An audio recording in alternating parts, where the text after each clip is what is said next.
Will today finally be the day this Land Cruiser drives on the road problem-free after 14 years? See, for those of you that are new, I've been having some bad overheating problems. I've only got to drive this thing a couple of times. But today, I'm installing the ultimatum. I ordered a new water pump, and if this doesn't stop it from overheating, I'm sending the Land Cruiser to the farm. First, I'm redoing the thermostat gasket, which ended up turning into a bloody mess. So I wanted to take all that off and clean it up just a bit. Like I said the other day, I got my new water pump in the mail, but my new hoses that I need to replace the water pump are being held up in Jersey. I looked into it, and it turns out I accidentally ordered hoses from the Czech Republic. So the hoses are actually being held in customs. That could take up to 2 weeks, and I don't plan on sitting at the edge of my seat for the next 2 weeks. Hopefully I can return the hoses, but if not, soulez-vous, or whatever the French say. It's not ideal, but I'm just gonna reuse the original hoses. But first I have to clean this whole area up, and I shoved a rag in the hole, just so when I'm trying to clean this up, no particulate matter falls into the engine. After I got it as flat as the earth, I'm giving the water pump a good kiss, for luck,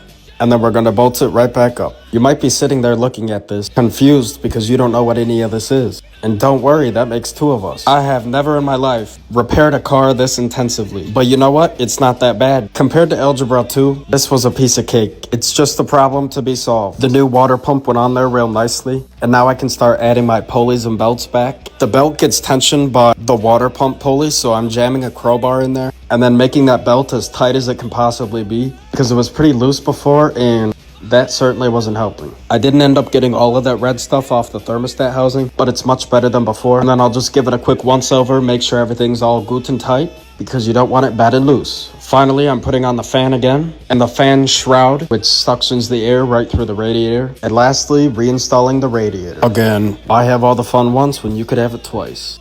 And a well-seasoned mechanic probably would have identified a bad water pump from the get-go. But like I said, I've never done this before. I certainly learned my lesson, and I feel like just diagnosing this cooling problem has significantly increased my car knowledge, and now, for the next projects I get, I'll be able to do it easy peasy. I just filled it with water this time. Seeing as how I've paid for all new coolant 3 times, and it spit it all back out, I'll do a flush later and put in coolant if this works. But after it stayed at the right temperature while idling, the only way to figure out if it's gonna work is to get her on the road.